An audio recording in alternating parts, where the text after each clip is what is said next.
Hey guys, Dave here, and today we are in Brookline, New Hampshire, and we are at a small RV park that has about 50 sites. Majority of them are long-term and slash seasonal. But let's get into this review, and I'll show you.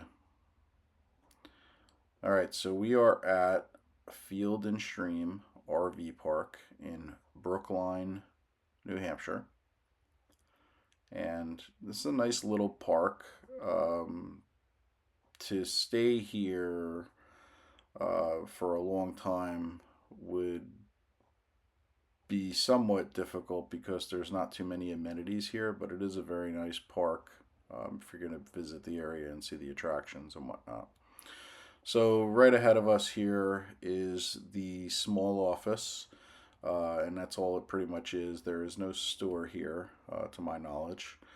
But when I went to check in, I didn't see anything. However, they do sell ice and they have firewood and propane to purchase. And when you come in here, the road is very narrow and tight on these small loops. But the manager does drive you to your site in the golf cart and directs you in and helps you back in. Right now, we are walking towards the first dog park, and as you get to this, before you get to this dog park, there's a play gym for the kids, swing sets. There's a pavilion with some picnic tables. This little barn or shed thing. Uh, I guess they do community events here. I didn't see anything on the calendar, but it says something about an ice cream shack right over here.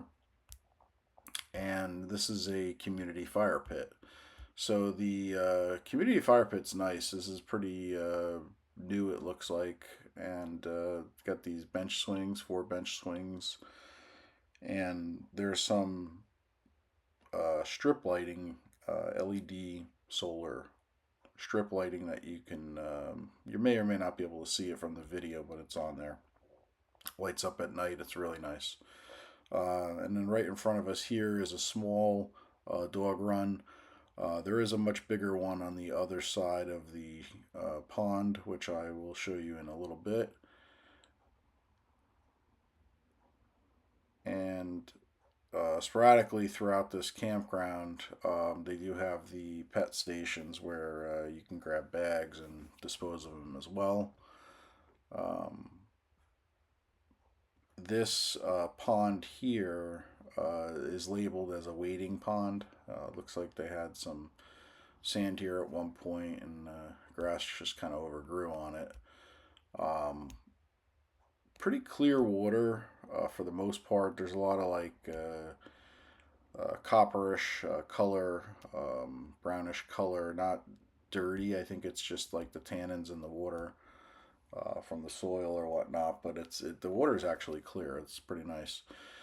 Uh, you cross this little bridge. It is lighted at night, and we'll get back over to where the campground sites are, and we're going to show you the other part of the dog park as we walk up here. So, as I said, there are 50 sites here, and this is the bridge going over to the second dog park. Over here on my left, now in front of me, looked like an old tent site. It doesn't look like anybody was there for a while. And I'm not going to go in this dog park because there is a gentleman in there with his pup. So that was a dog park, which is probably 3 or 4 times the size of the other one. It's a good size dog park. All right, so let's walk back, coming over the bridge here. It's a little bit nicer bridge, and you can see the stream on either side of me goes through. It does flow through to the bigger lake that's here. Um, Apparently, there are canoes and kayaks you can borrow from them, and they let you use them. They have some day passes to the lake. All right, so this is the little shed area, which has some vending and a few games in here for kids, if there are any kids. This campground is primarily, I'm going to say, an older crowd, people that, are full timers or they work from, um, remotely. Uh, this here in front of us is the bathhouse, which is actually right on the other side of this is my camper. So we will check this out, and this is one of the bathrooms.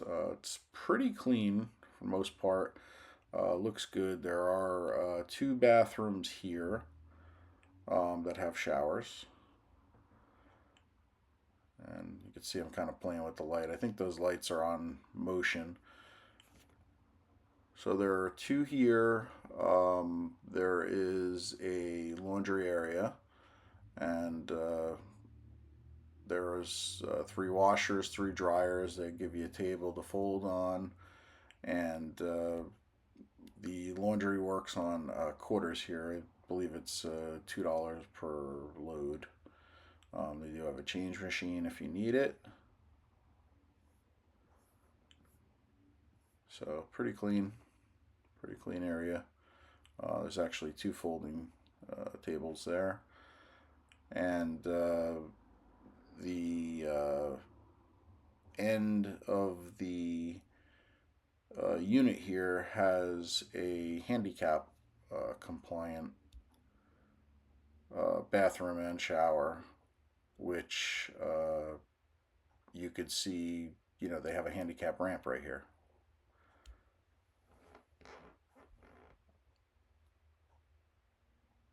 All right, so coming out over here, I'm going to walk over to my site. Um, this campground is like I said, there's not a lot of amenities here. However, there are some things to do. There's a ice cream place, soft ice cream called Big Daddy's, pretty nice. This right here is a pear tree, right on the other side of my site. That black truck is mine with the Montana that's on the right. There's also another place called Pickety Place and Herb Garden. That was the author that wrote the Little Red Riding Hood. Had a summer place up here in Brookline, New Hampshire, and that was the inspiration for them to write the Little Red Riding Hood based off of that place. So as you can see, my site is not too bad, pretty good site. Um, you know, a lot of people around here are like the people across the street. You got these large propane tanks out front, and like I said, most of these are like long-term stays, seasonals, uh, work from home type people. You can see those tanks. Good place to stay. Definitely recommend. There's a lot of things to do in the area, and a lot of hiking and old town to visit from the 1700s. So like, subscribe, enjoy. Thanks, guys.